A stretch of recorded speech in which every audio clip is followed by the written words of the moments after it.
Get ready for another in-depth interview with a person just like you, who is working hard to share their message. You will get the inside story on what's working and what isn't. On the Jason Owens podcast, you learn the business behind the message.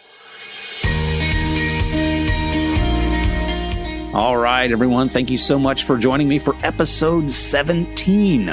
I'm really enjoying doing these podcasts, really enjoy especially interviewing those of you who are out there growing your platforms and finding your voice, finding ways to go out there and spread your message. This is fun for me, and I hope you're getting a lot out of it.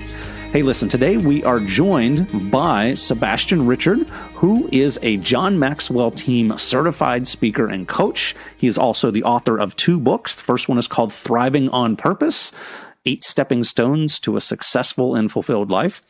And his second book, the one that's just coming out here on May 16, is Lead Like a Superhero, What Pop Culture Icons Can Teach Us About Impactful Leadership. And that book is published by Morgan James Publishing. So certainly hats off to them for helping out getting that book distributed there throughout North America, Canada, and the United Kingdom. So looking forward to seeing that hitting bookshelves here very, very quickly. Hey, listen, as we go into today's episode, this is episode 17, you can find show notes, and there will be plenty of those, and links as well. You will find show notes at Jason, my middle initial R, last name Owens with an S.com/17 for episode 17. Again, jasonrowens.com/17. Now, as we go through this interview, I want you to listen for 2 key points that we're going to revisit on the back half of the show. First key point is, what really is it that he is doing to get the business up and rolling? All right, so keep your ears tuned for that. Second one, which is a bit of a theme, and that is, what is totally normal for where he is at this point in the business as far as the development goes, right? So keep those 2 questions in your head. I'm not going to give it away. I want you to listen, pay attention very closely. So again, what is it that's working as far as getting started, and what is it that is completely normal? What activities that he's doing are completely normal for where he is? All right, so with that, we're going to go ahead and dive into the interview. Here we go. So, Sebastien, this is great. Thanks again for joining me on the show. Really appreciate it. And tell us again where you are from, because you and I are communicating from quite a distance here today. Yes, my name is Sebastien Richard. I was born in Montreal, Canada. And 5 years ago, I moved to Prince Edward Island with my family. At the time, we had my youngest son, who was around 3 years old, and my daughter had just been born, Marissa. She's 5 today, but at the time she was just a little baby. And it was one heck of a big move, I can tell you that. And we had a little dog, too, we were carrying around. I'll bet. Amazing. All right. Good stuff. So you were around Prince Edward Island. That is fantastic. So we're going to dive into the meat. The question that I like to ask at the very beginning of all my interviews is, can you just very quickly give us that broad overview of the products you have and services that you offer? Okay. Well, first off, I think it'd be good to specify that my wife and I are together in business. She is also a John Maxwell Team certified coach. So her gifting is more in the area of tech and marketing. She's really good at that. That's her strength zone. Mm-hmm. And me, I'm more of the big idea guy and a content builder. Obviously, I wrote a couple books, so I really like to dig in and research and build some content. We founded Thriving on Purpose a year and a half ago. That's our coaching and training business. So what we do is we provide leadership training, we provide coaching, and we provide some speaking for companies who want to hire me as a keynote speaker or a trainer. And we love to coach individuals who want to get started on their vision. Obviously, sometimes we have individuals who come to us who are already established. They want to take it to the next level, and that's fine. But what our passion is really helping people get started, because I think that the purpose aspect is the key. And sometimes people didn't start yet, and they come to see us because they want to get started, and that's really exciting for us. Excellent. So you have, if I'm reading this right, you have the coaching business, which has a good leadership development side to it. You also have public speaking, and then you also have some products that are the couple books then, correct? Yeah, we have a couple of books, and the leadership training part is mostly based on the John Maxwell team curriculum, which is based on, well, if anybody out there doesn't know who John Maxwell is, he's the author of close to 100 books on leadership. He's been voted for the last 7 years the worldwide leadership expert. Mm-hmm. And when you join their coaching program, well, you are basically trained under under that curriculum, okay? Right. So we have access to his curriculum. So that's what we deliver. Obviously, we put our own twist in it, our own personal stories, and our own kind of branding when we do a teaching. Obviously, we use Thrive It on Purpose as a branding for it. But the curriculum, oftentimes when it's leadership training, we use the John Maxwell curriculum, which is really, really world class. Got it. Excellent. Okay. Good stuff. How long have the two of you been together in business, and did it start that way? No, it didn't start that way. Actually, when we got married, I was working at Canada Post. Mm-hmm. Okay. And for the last 14 years, that's the way it was. Mm-hmm. Until I took a shift, I should say, because I'm the one who decided to have I guess you could, I don't like the word midlife crisis. Right. I prefer the term midlife inspiration or midlife inner journey. Sure. And that's exactly what happened. So we weren't always in business, but when I had that desire to change, to become something else than what I was doing, then that's when the business aspect started building in our lives. And it's been, I can say, one heck of a journey. Yeah. Oh, yeah. Because it's a learning curve when you have never been an entrepreneur and you wake up at 40 and you're like, you know what, I found what I want to do. I found what I'm passionate about. That's the beginning. I mean, the dream costs nothing, but the journey can be very costly, whether it's in time, in sweat, in tears, in money. It can be very demanding, but it's an exciting learning curve, and we learn something new every day. And my wife joined me maybe 6 months after I had joined the John Maxwell team to herself become certified, because she saw the value in it. She saw how much I had changed.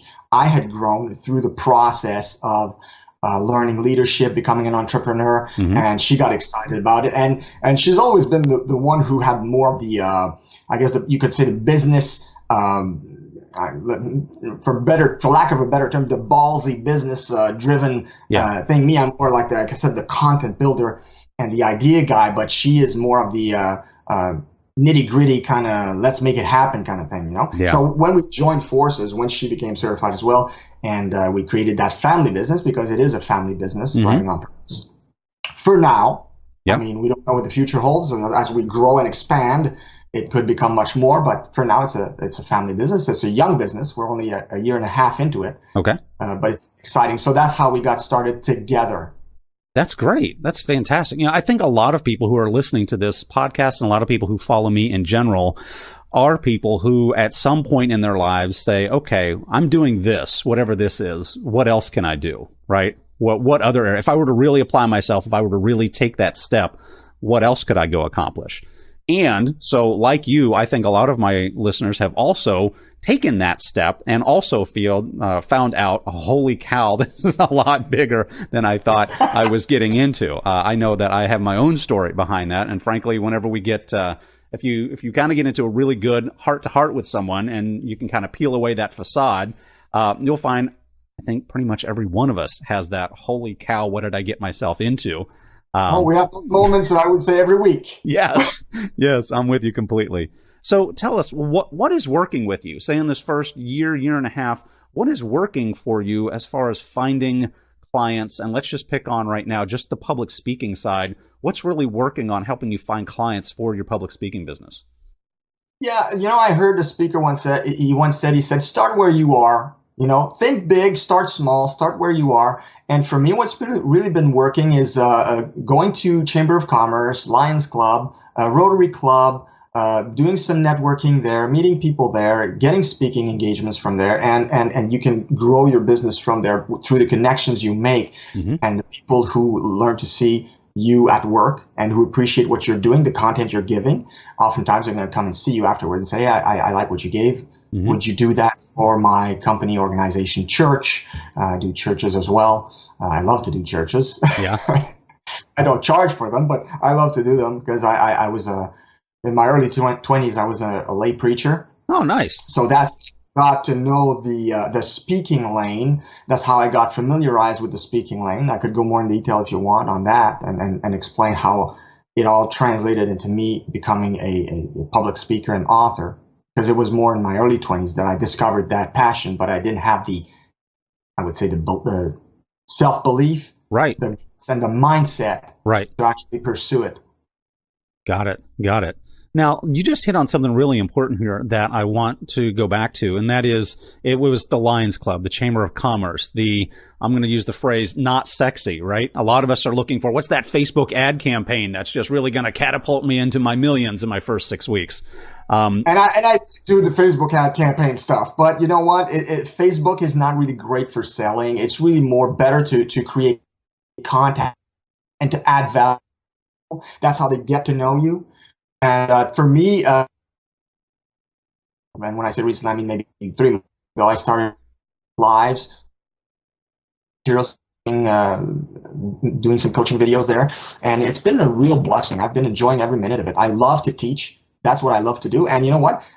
Doing the Facebook Lives really gives me that platform on which I can help people and get connection. It's what's been great about the Facebook Live is that you give the content, and sometimes you get a lot of feedback. Other times you don't. But then in the back end, through personal messaging and stuff, people contact you, say, hey, I really loved your teaching today.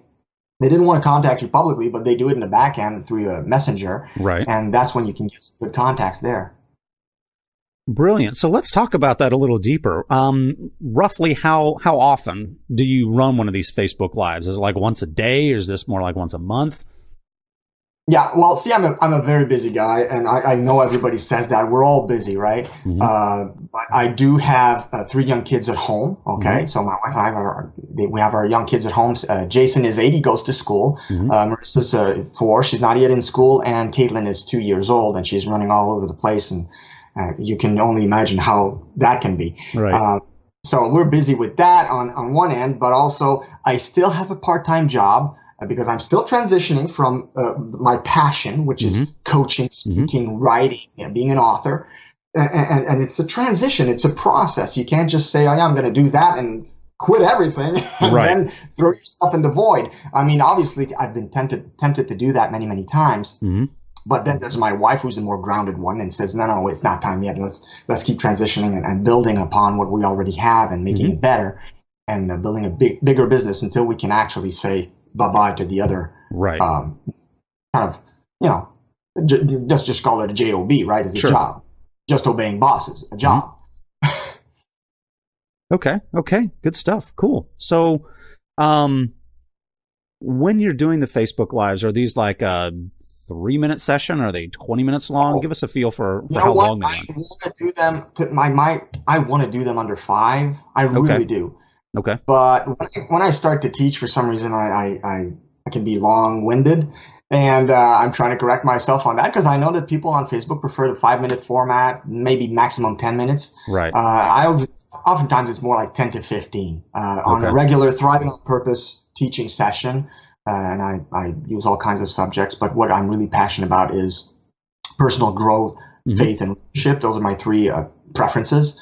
It's around 10 to 15 minutes, and I do it twice a week. I do also promo for the book. So I got my Thriving on Purpose normal sessions that I do, but I also do a special Super Leader Saturdays. That's how I called it, to get people to join in my Facebook group and trying to the book going and get people enthused about the content of the book. So it's more the Super Leader Saturdays is more of a fun superhero-based teaching that I do based on the book. Okay. Brilliant. Let's go ahead and now shift to your book here. You have a book coming out here very soon. Was it May 16th?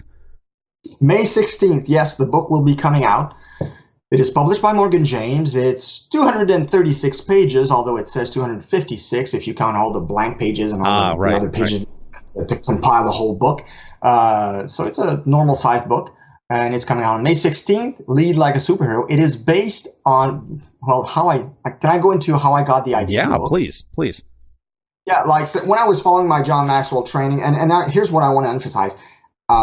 I've always been into leadership training through my local church when I was younger. So it wasn't like when I entered the John Maxwell curriculum, it wasn't like, oh, this is all new and I knew nothing about leadership and now I'm writing a book on leadership. So it's more like the accumulated knowledge of leadership throughout my years of read, because I'm an avid reader as well. Mm-hmm.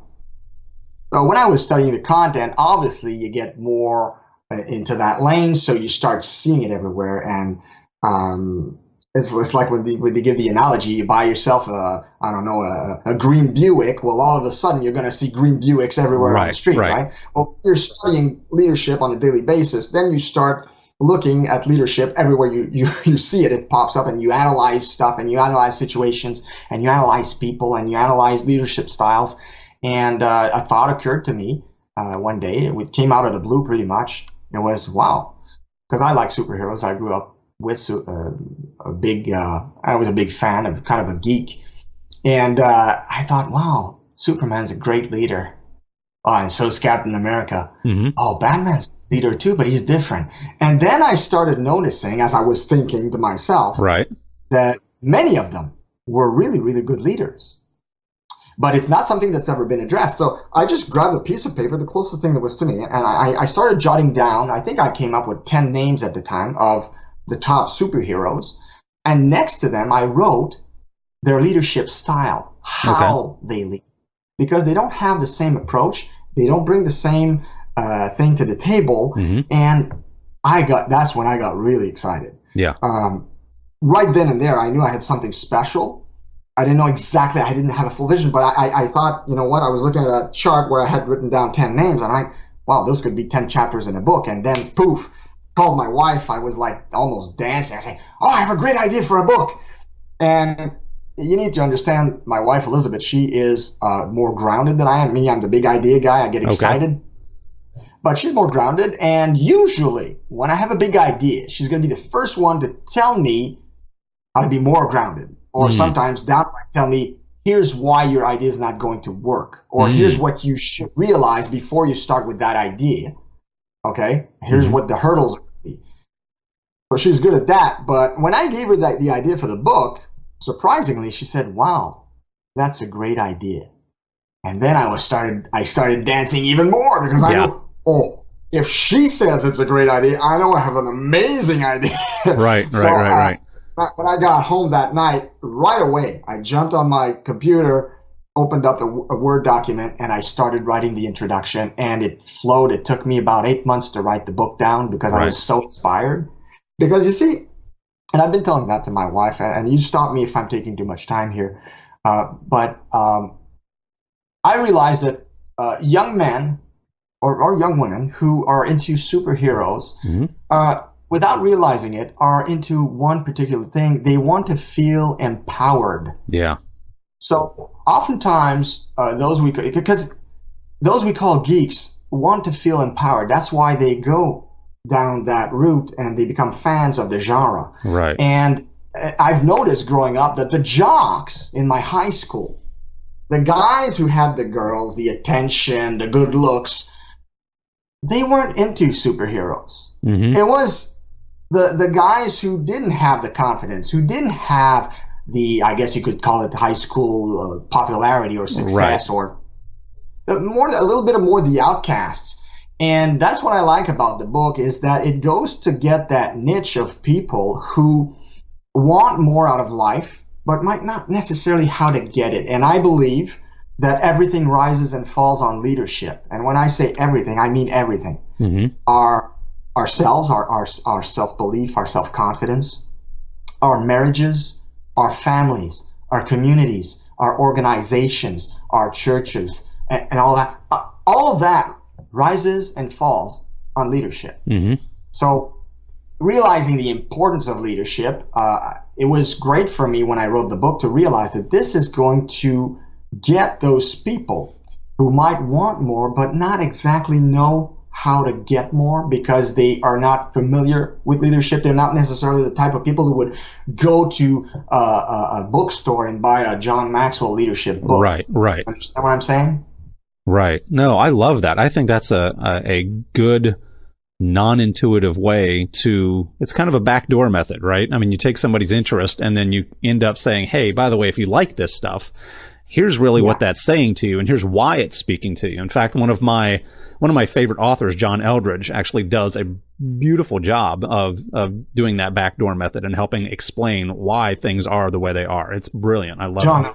I love him. I love his books. Yeah, I have 2 of his books at home, and I just love the guy. He's just great. He really helps to empower men, and that's something else we'd like to do with Thriving on Purpose. I've realized as I'm growing into my business, and that you set out, when you start out a business, you set out with a certain audience in mind. You think you can attract certain people, and as you grow in your business and as you build it, you realize you're attracting some of those people, but maybe not that much, and you're seeing the kinds of people who are flocking to you, and it makes you know yourself better. Yep. Because if you're being yourself, right? If you're being yourself, you realize that's the law of the mirror at work, that people are attracted to what they see from you, but it's also the law of magnetism, so you cannot attract who you are not. Right. So I've attracted a lot of younger men who had a difficult time growing up, who like me, like there's 2 approaches to leadership. There's the approach of people who have gotten a taste for it. Right. Because they grew up with a father who was an entrepreneur, a mother who was an entrepreneur, and they've seen it at work in their lives, and it's part of them growing up. They've seen it firsthand, so they want that because they see the good in it. But there's the other approach also, and that's my approach. That's where I came from. It's a hunger for it because you didn't have it. You lacked it in your life. See, my father was not father of the year. He was not abusive, but he was completely irresponsible. He was not a good leader. And for that reason, I had all kinds of problems growing up later in life that were due to the fact that I didn't have a strong leadership male role model setting the example, showing me how to become a good, solid man and leader in life. So I sought it. I was very hungry for it. So that's the other way that people will often be drawn to leadership. Got it. Good stuff. Great background. Thank you for that. That is very, I can tell that the book is going to have depth to it, because just in our conversation here, I see that this isn't a superficial conversation. This is a depth conversation. That's what I love. So this is great. Tell me a little bit about list building. Do you do any email marketing? Do you collect a list? And if so, on our website, we have a button people can join our email list, and we are trying to build through our Thriving on Purpose page on Facebook as well, and people can contact me on Facebook, also on my personal profile, and I have the page for Lead Like a Superhero, and I have the group for Lead Like a Superhero. So there's a lot of ways that we're trying to build contacts, get that list growing. And the email list is still in the works of being improved, because right now we're transitioning a little bit, my wife and I, because she wants to take a more active role in our little family company. And we're thinking about branding Thriving on Purpose and doing 2. We're not sure yet if we're going to do that, because we're meeting actually with a branding expert this week. We're going to have a coaching session with a branding expert. But we're thinking about doing two brandings of Thriving on Purpose Men and Thriving on Purpose Women. And funny thing about Thriving on Purpose, when we came up with the name, we were like really brainstorming. It had purpose had to be central, because when I found my purpose, it completely changed my life for the better. So I wanted purpose to be in the brand name, the logo and everything. And when I realized, maybe I don't know, maybe a year later, that Thriving on Purpose, the first letter of each word spelled top. Okay, sure. But then I got excited, because when we started our YouTube channel, which is another way of building our list, we said, hey, let's just call it Top TV. Okay. And then we started having all kinds of ideas and saying, hey, we could call it Top Men, Top Women. If we do something for any other, like top leadership or whatever we decide to go, and we could use the word Thriving on Purpose, which is top, spells top. Right. And so when we got the logo made, we had a mountain put on the logo, and it spells top as well as the Thriving on Purpose, more expanded brand name. Got it. Nice. Very nice. Very nice. All right, good stuff. So let's see, as we wrap up here, final question. What is next for you as you spread your message and grow your platform? Yeah, you see, I used to be taught by people around me and my mentors on the John Maxwell team and all kinds of people you hear on podcasts or whatever. They say if you don't write a book to build a business or to be, well, they say not to build a business, but to be rich. And that's partly true. Mm-hmm. But my coach, who was an author, I hired a coach who was an author, who was a very successful author. He said that's not really true. And he says, we hear that all the time, but if you brand it well, if you promote it well, your book can become a business that could be very, very lucrative. Sure. So you have to be smart about it. And so right now, the crux of what I'm in right now is the book promotion. Mm-hmm. So we're getting some, podcast interview like I am having with you today. Mm-hmm. Thank you again for that. I appreciate being with you. And I'm going to be interviewed later this week by a local radio station, CBC, mm-hmm. the Canadian Broadcasting Company. So they're going to be interviewing me for a short segment as a local author. And I signed up for 2 book signings so far. Mm-hmm. It's going to be a busy summer, because I'm calling bookstores, contacting bookstores for book signings, because I like to meet people face to face. It's gonna be exciting to meet them face to face and to tell them about the book if they're interested in buying it, and that's gonna be fun. And I'm looking forward to that during the summer. So that right now is the big part of it. But at the same time, on the side, we're working hard on clarifying, improving the Thriving on Purpose brand name and building a solid reputation as people who give solid leadership content for our company. Brilliant. Hey, where can we get a copy of your new book, Lead Like a Superhero? Yes, well, Lead Like a Superhero on May 16 will be out. So it's going to be on all digital platforms, Barnes and Nobles, of course, Amazon. You can get it there for sure. But pretty much all the platforms out there online, it'll be available in digital and paperback. So they will also probably, maybe not on May 16th directly, but obviously it's going to start showing up on bookshelves as well across Canada, North America, and the UK. So the book will be widely distributed. Thank you, Morgan James, my publisher. And so that's pretty much the crux of it. Yeah, people will be able to find it. It's going to be available everywhere. All right. Well, Sebastien, thank you so much for being with us on today's show. Really appreciate your being here. And hey, listen, I would love your permission to follow up with you in 6 or 12 months and find out how the book launch went and how things are going with you. Oh, I would love that. That'd be great. That would be awesome. All right. So right there, that's pretty much where we would end up tailing off the interview, and I'd end up putting in some more of my end of interview comments, dialogue. Usually what I end up finding is, like, I'll go back and listen to this segment, and I'm going to try to pull out some gold nuggets there. One of the gold nuggets I already touched on, and that was that there is no awesome, sexy thing that you can do, and all of a sudden, you're making millions of dollars. We hear those stories, and yeah, frankly, I haven't personally known anyone to go out and replicate one of those overnight successes. So that's the first one. Other theme that I'll pull out here is, you mentioned about kind of, you guys are finding your voice, so to speak, right?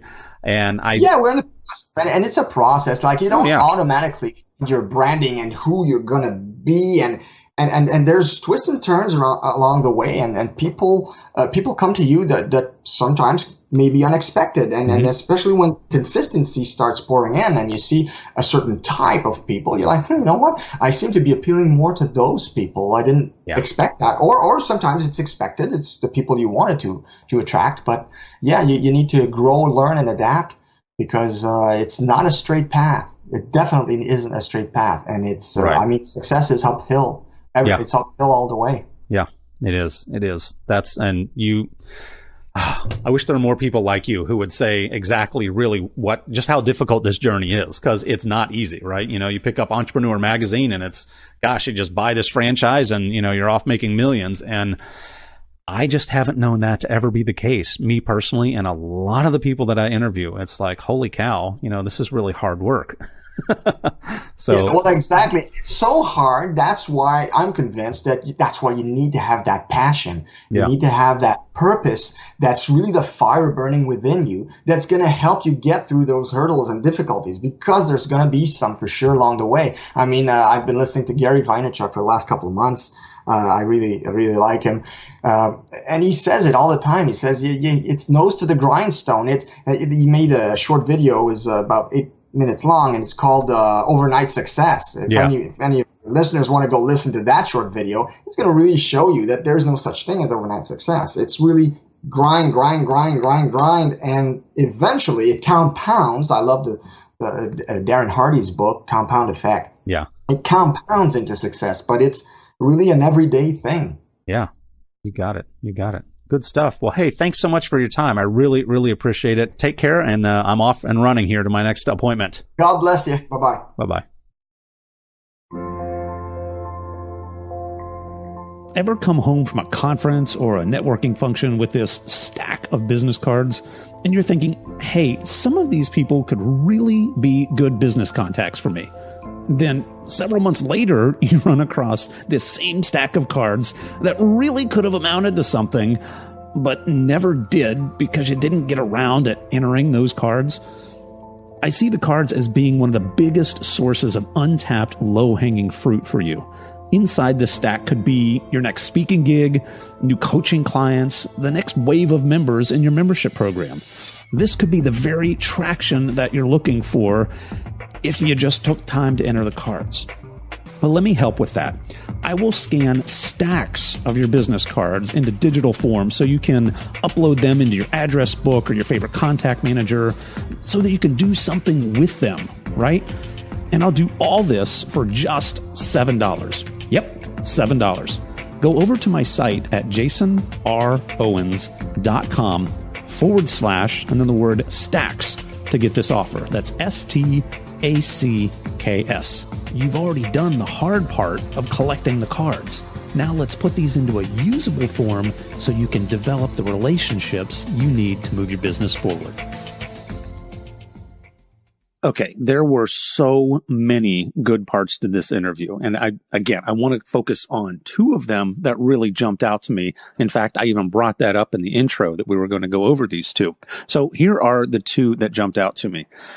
First, that is that starting isn't sexy, right? Go back and listen to the part where he said, hey, listen, this is how I'm getting leads right now for my business. This is how I'm developing the public speaking side.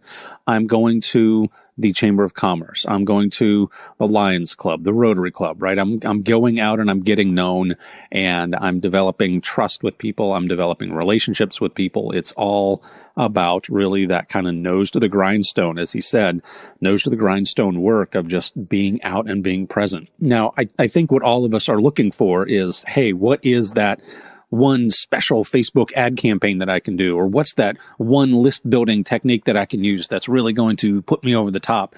And as much as we love buying those kinds of things, or at least reading about them and buying into the notion of them, people, the more and more experts that I interview, the more people who are like us, developing platforms, going out there, getting known, the more people that I interview, I have to admit, I'm becoming pretty dang convinced that the magic bullet just doesn't exist. In fact, if you're looking for a formula, that formula is one thing and one thing only, and that is a lot of hard work. And if we're just keeping it real, we don't want to hear that. We don't want to hear about how much work it's going to be. We don't really want to hear that it's going to be difficult or longer than we expected. We really want it to be short, fast, and easy. And I think that's why so many people end up quitting or, frankly, becoming discouraged or losing heart. And that is that we enter into this thinking that it's going to go a lot quicker than really what we want it to. It's going to be, people are instantly going to get what I do. People are going to instantly want to buy, right? Because, oh my gosh, I've been reading these articles about how people have great conversion rates and blah, blah, blah. And it's just going to be great. All I need to do is go out and speak to people, and they're going to set up appointments with me at the end. we want to believe that stuff's going to work. And in fact, we go out and try it. But then when it doesn't work, we're not prepared for that. So that's a big deal. That is really, really a big deal. Now, the second thing that he brought up, the major theme, right, that he brought up was this whole idea of shift, right, of seeking your audience in your early days. That is completely normal. And frankly, if you are in any stage of development with your business, whether you are very established or you're brand spanking new, frankly, you better be really paying attention to your audience and continually refining who you are for them and looking for them. Because when your audience goes, you better be going along with them, right? In fact, you better be leading them somewhere. Okay? So it's a big deal. So think about this. When you're in that first 18, 24 months, 36 months, maybe even first 5 years of really just trying to figure this out and really get traction, hey, having to pivot your business is not a sign of failure, right? He brought up the point here, Sebastien brought up the point of, whenever I'm out doing my thing, here's what I'm finding. I'm finding that a totally different audience is actually responding to me versus who I want to have respond to me. Okay, guys, that is market discovery. That is all of what market discovery is about. It's about finding out who you want to respond to versus who is actually responding to you. And I can think of a couple clients right now who have kind of drawn their target saying, hey, this is who I'm aiming for, only to find out that isn't really who's responding, right? That market isn't really listening and quite frankly, isn't really doing a whole lot for them, right? They're not responding to the product. They're not responding to the offer. They're not responding to the price point. It's just not there, right? So when you do find some people that respond to you, you know what? It's not a bad idea to pay attention to that. And you're going to find sometimes that there's going to be this, quite frankly, a pretty big internal struggle between, dang it, I want to be this. This is the picture that I had for me as I'm growing up, what I want to be. But wow, it looks like this other door over here is open. Going to ask me I can still be who I wanted to be, but wow, I'm going to be doing work that's very different than what I thought I was going to be doing. And at that point, you could ask yourself, is this something that is this a door that God's opening, or is this a complete distraction? And I can't tell you that it's an easy answer to that question, right? So many things go into figuring out whether or not that's a road you should go down or a road you should avoid. But the big deal is, don't always be stuck on, hey, there's this one thing that I want to do, and this is the one market that I want to reach, and dang it, I'm going to go for that. I mean, that's good to a degree, right? It's good to a degree that you're certainly focused and you know what you're after. But when that market's not responding, it looks like some misplaced tenacity, right? And sometimes you could be focusing so hard and so heavy on that one thing that's not working, and you're trying to make it work, that you really miss, obviously, the door that's over here hanging wide open that maybe God opened for you. So anyway, certainly not to trivialize that by anyone's stretch of the imagination here, because again, it is, frankly, that's probably one of the most difficult questions that we as entrepreneurs face, is this next opportunity that just presented itself. Is that really a path that I want to go down? We frankly have very little trouble seeing new opportunities, right? That's one of the things that makes entrepreneurs great and makes us who we are. We can spot opportunities. And the big question is, do I really go down that road or not? So I just want you to really come away from this episode understanding that, hey, this is completely normal and it is a healthy sign in your business. If you can look back 3 weeks ago, 6 weeks ago, 10 weeks ago, and realize, hey, I'm on a bit of a different track than I was even a few weeks ago, that's okay, right? That is completely okay and completely normal. Lots more that I could go into on that. Literally, I could write a book on it. So with that, we're just going to go ahead and draw it to a close. And hey, would love to hear your feedback. If any part of this interview has resonated with you, by all means, please reach out to me. Let me know what you think. For those of you who are listening to me on iTunes, hey, big shout out to you. Would love to see a review from inside the iTunes world. That would be great. Also on Google Audio Play, would love to hear from you folks as well. Stitcher, hey, big shout out to my Stitcher people. So happy to have heard from you here over the past few weeks as I've been getting into that platform quite a bit. And tell you what, this is great fun for me. Love it. Keep the feedback coming. And until then, go ahead and look for the show notes again at episode 17. So if you go over to my site at jasonrowens.com/17, that's where you'll find all the show notes and a link to Sebastian's newest book that's coming out. All right, everyone, take care. I'll talk to you soon. Bye-bye.